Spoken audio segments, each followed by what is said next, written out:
வேடமிட்டு அம்பலத்தில் ஆட வந்தேன்.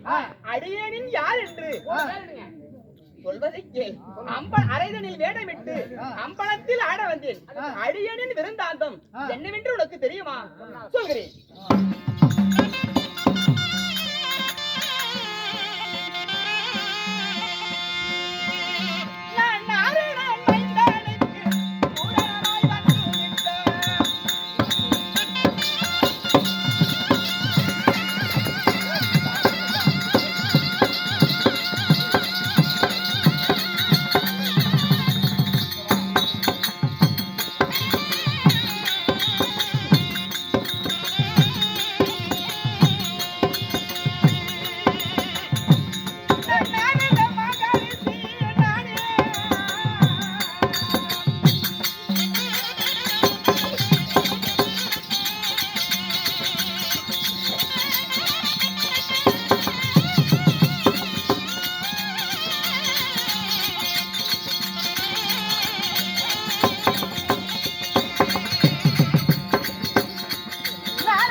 நாரணன் மைந்தனுக்கு பரிபூரணமாய் வந்துவிட்ட என் பேர் தான் நாரத மகரிஷி. ஓ, நாரத மகரிஷி. ஆமா. அப்படியே உங்களுக்கு என்னங்க வேற? என்னுடைய வேலை என்னன்னு கேட்கிறாய். உன்னுடைய வேலை என்ன? என்ன வேலை? டெய்லி அவனுக்கு வந்து அடி வாங்கணுமா? நாளைக்கு நைட் அடி வாங்கணும். இப்படி அகலத்துக்கு விடமா பேசுறது அடி வாங்கி கொண்டிருக்கிறாய். உன்னை அடி வாங்க வைப்பதுதான் என்னுடைய வேலை. எல்லாம் உன் வேலை தானே? ஆமாப்பா.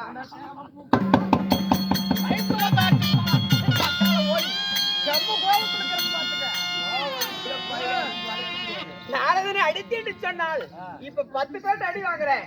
நாளைக்கு அர்ஜுன் தாவுக்கு நடத்துல நான் அதிகமா அடி வாங்க முடியும் தவித்து விடுவேன். அப்படி என்னுடைய தொழில் எப்படி தெரியுமா? திரிலோக சஞ்சரி நாரத மகரிஷி சேர்ந்தரும் ஒரு நாளைக்கு ஒரு கலகத்தை செய்ய வேண்டும். கலகத்தை செய்ய வேண்டும்.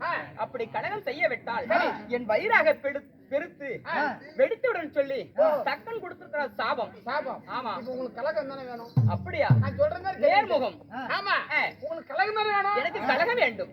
நான் சொல்ற மாதிரி தெரிஞ்சீங்களா? சொல்லுப்பா. இந்த ஊர்ல இப்பயே கிடைச்சிரும் கலகம். அப்படியா? உன்னை நம்பலாமா? சரி, நம்பு. முன்னாடி வர நம்பு. அப்படியா? தெம்புங்க. சரி, உண்மை எப்படின்னா இந்த கல்ல புடிச்சாடி கொடு கொடு. புடிச்சிட்டியா? சரி, புடிச்சு விட்டேன். இங்க இருக்குது ஏதோ அந்த ஆயா மண்டையை பார்த்தா அடி. கலகம் சீக்கிரம் கிடைச்சு போடும். அந்த ஆயாவா? அடி சீக்கிரம் கலகம் கிடைச்சிடும். வெடித்துக்குள்ள கலகம் கிடைச்சிடும். அப்படியா? ஆமாங்க. வெடிச்சு 6 மணிக்கு ஸ்டேஷன்ல தான் உட்காந்துருக்கோம். பரமானந்தா, ஓய், இப்பேற்பட்ட வேலையெல்லாம் சாதாரண மாடுகள் செய்யக்கூடிய வேலை. நான் முற்றுங்கிறத முனி அல்லவா? இப்படி கல்லெடுத்து எறிவதோ ஒரு மனிதனை நேர்முகமா தாக்குவது நான் கிடையாது. நான் நாவினால் தாக்கக்கூடியவன். சொல்லால கழகம் கலகம் நன்மையில முடியும் சொல்லுவாங்க. இப்ப எங்க இருக்குது கலகம்? எங்க எதுக்காக வந்துக்கிறீங்க? அப்படி இப்படி எல்லாம் தொழில் செய்தேன் என்று சொன்னால் முன்ன யாருக்கெல்லாம் எப்பேற்பட்ட கழகம் எல்லாம் செய்தேன். சுருக்கமாக ஒன்று மட்டும் சொல்றவா?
வேதம் உண்டாக்கி ஆறு முகத்தனை ஆண்டியாய் போக்கி பலரை மலை அமரச் செய்தேன்.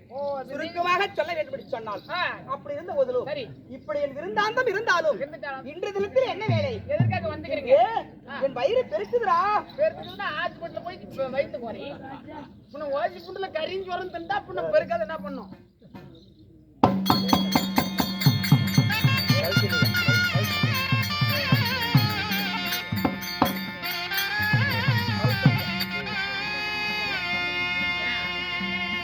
இன்னும் அருமை செல்வமாக கௌசல்யாகப்பட்டது அவருடைய சொத்துல இருந்து அவருடைய சொத்து வந்து 20 ரூபாய் வாரி வழங்கிருக்கார்கள். அவர் எப்படி இருக்க வேண்டும் தெரியுமா? அதாவது கௌசல்யா என்று சொல்லக்கூடிய எப்பேற்பட்ட பேர் பார்த்தியா? தெய்வத்துக்குரிய உகந்த பேர், பகவானுக்கு உகந்த பேர் இருந்தாலும் இந்த அம்மா பாப்பா எப்படி வாழ தெரியுமா? பாரதி சொல்லுகிறார், செல்வ மட்டும் சேரும் என்றால் செம்மை ஏறி வாழ்வேன் என்று சொல்லி தமிழ் புற பாரதி கவியப்பட்டது. செல்வ மட்டும் சேரும் என்றால் செம்மை ஏறி வாழ்வேன் என்று சொல்லி 8 என்ன என்று சொன்னால் சுருக்கமாக சொல்ல நினைச்சலாம் அஷ்டலட்சுமிகள் 8. ஆமா சரிங்க. அப்பேற்பட்ட லட்சுமி கடாட்சம் பொருந்திய அந்த பெண்ணாகப்பட்டவள் இன்னும் நம்முடைய கலைமகளுடைய அருள் பெற்றும் லட்சுமியுடைய அருள் பெற்றும் சக்தி என்ற மும்மூர்த்தி தேவியுடைய அருள் பெற்று மும்மூர்த்தி தேவி போல வாழ வேண்டும் சொல்லி இந்த மாரியம்மனை பிரார்த்திக்கிறோம்.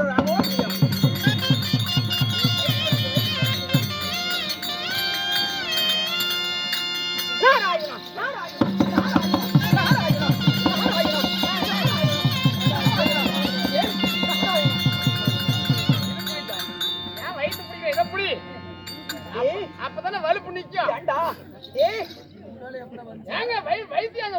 வயிறாக பெருத்து கொண்டிருக்கிறது. எப்படி பெருக்காம கலகம் செய்ய வேண்டும். டெய்லி ஆட்டத்துக்கு வந்து டெய்லி ஆட்டுக்கறி கோழிக்கறி புடுத்து வயிறு பெருக்காது என்ன பெருக்கும்? கண்டிப்பாக நாளை பொழுது வண்டாப்பள்ள கொண்டு போய் உங்க வீட்டுல கலகத்தை வைக்க வேண்டும். நீ அப்பதான் வார்த்தை உன்னுடைய வார்த்தை அடங்கும். என் வயிறாக பெருத்து கொண்டிருக்கிறது. இன்று கலகம் எங்கே என்று சொல்லி என் தாத்தாவை நினைத்து என் கொட்டையை பிடித்து பார்க்கண்டா. நல்ல இருக்கு புடி. அப்படியா? நல்ல இருக்கு புடிச்சுக்க. பிடித்து பார்க்கலாம். இந்த கிரண் கட்டையை ஒரு சுற்று சுற்றி என் தாத்தாவை நினைத்தேன் என்று சொன்னால் கலகம் கிடைத்து விடும். அப்போ கொட்டையை பிடிக்க பார்க்கலாம் அல்லவா?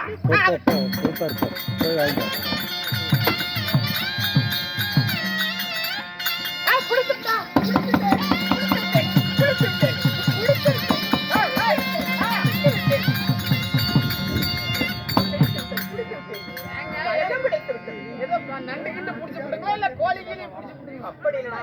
இன்று கலகம் எங்கே இருக்குன்னு சொல்லி எங்க இன்று கிடைத்து விட்டது. அப்படியா? ஆமா சாமி, கலகம் எங்கே இருக்கு தெரியுமா? தன்னென்று அதாவது தன்னென்று கருவம் கொண்டு மகனவர் தான் சூரனாகப்பட்டவன். நமக்கு 100 சிரம் இருக்கின்ற கர்வத்தால 101 சிரம் இருக்கின்ற கர்வத்தால அதாவது காளிகை இடத்துல வரம் பெற்றிருக்கிறான். சாகாத வரம், வேகாத உடல், போகாத செல்வம் என்று சொல்லக்கூடிய வரம் பெற்றிருக்கிறான். கர்வம் ஆகலாமா? அந்த கர்வத்தை அடக்க வேண்டும் என்று சொல்ல அதற்கு கழகம் எங்கே செல்ல வேண்டும்? மகனவர் தான் சூரனுக்கு சென்று செல்ல வேண்டும். அப்படியே செல்லமா ஆகட்டும்.